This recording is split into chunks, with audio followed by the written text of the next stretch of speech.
Hello friends, welcome to Nethra's channel. இன்றைக்கி நம்ம சேனலில் ஒரு சூப்பர் ஸ்பைசியான டேஸ்டியான சட்னி ரெசிபி தான் பார்க்க போகிறோம். நம்ம வீட்டில் தக்காளி இல்லைனா கூட ப்ராப்ளமே இல்லை, இந்த சட்னி செஞ்சு நம்ம ஆசத்தலாம்.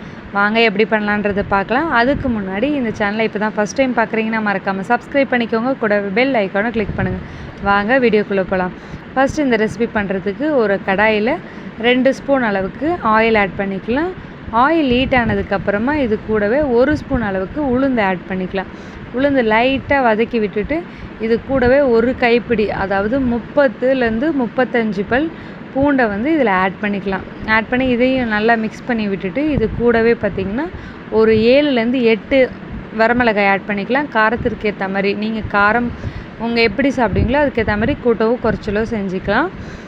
இது கூடவே காஷ்மீரி சில்லி இருந்துச்சுன்னா ஒரு 2லேருந்து 3 மிளகாய் ஆட் பண்ணிக்கலாம். நல்லா கலர் பார்த்திங்கன்னா நல்லா ரெட்டிஷ் கலரில் இருக்கும். இல்லைனாலும் இந்த மிளகாய் மட்டும் ஆட் பண்ணாலும் போதும். இதை ஆட் பண்ணிவிட்டு இதையும் லைட்டாக மிக்ஸ் பண்ணி விட்டுட்டு நீங்கள் ஒரு பிளேட்டில் தனியாக எடுத்து வச்சுக்கிறதுனாலும் எடுத்து வச்சுக்கலாம். நான் இன்றைக்கி எல்லாமே ஒன்றா தான் போட்டு ரொம்ப ஈஸியாக வேலை முடிக்க போகிறேன். இது கூடவே பார்த்திங்கன்னா பெரிய வெங்காயமாக ஒரு 2 வெங்காயம் ஆட் பண்ணி நல்லா வெங்காயத்தை வதக்கிக்கலாம். வெங்காயம் வதங்கிறதுக்கு லைட்டாக உப்பு ஆட் பண்ணிக்கலாம். சட்னிக்கு தேவையான அளவு உப்பு ஆட் பண்ணிக்கலாம். ஆட் பண்ணிவிட்டு இது நல்லா மிக்ஸ் பண்ணி விட்டுக்கலாம். பார்த்திங்கன்னா நல்லா ப்ரௌன் கலரில் ஆயிடுச்சு. இது கூடவே ஒரு குட்டி நெல்லிக்காய் சைஸில் நம்ம புளியை ஆட் பண்ணிக்கலாம்.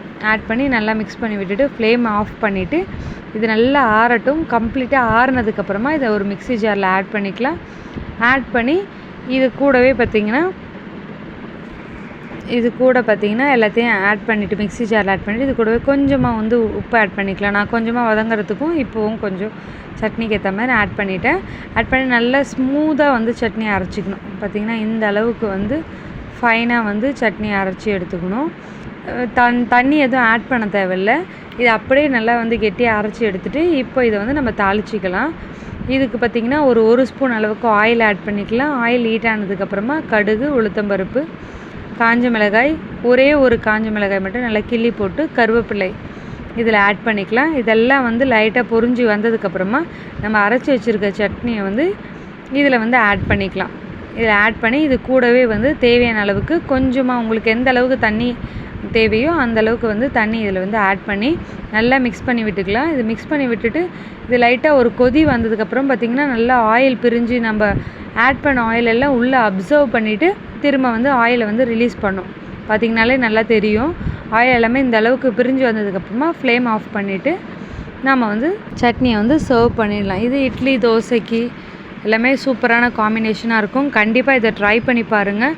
ரொம்ப ரொம்ப குயிக்காக செய்யக்கூடிய சிம்பிளான சட்னி இது. கண்டிப்பாக ட்ரை பண்ணிவிட்டு எப்படி இருக்குன்றது கமெண்ட் பாக்ஸில் சொல்லுங்கள். இப்போ தான் நம்ம சேனலை ஃபர்ஸ்ட் டைம் பார்க்குறீங்கன்னா மறக்காமல் சப்ஸ்கிரைப் பண்ணிக்கோங்க, கூட பெல் ஐக்கானை கிளிக் பண்ணுங்கள். நம்ம இன்னொரு சூப்பரான ரெசிபியோட நெக்ஸ்ட் வீடியோவில் மீட் பண்ணலாம். Until then, thanks for watching. Bye.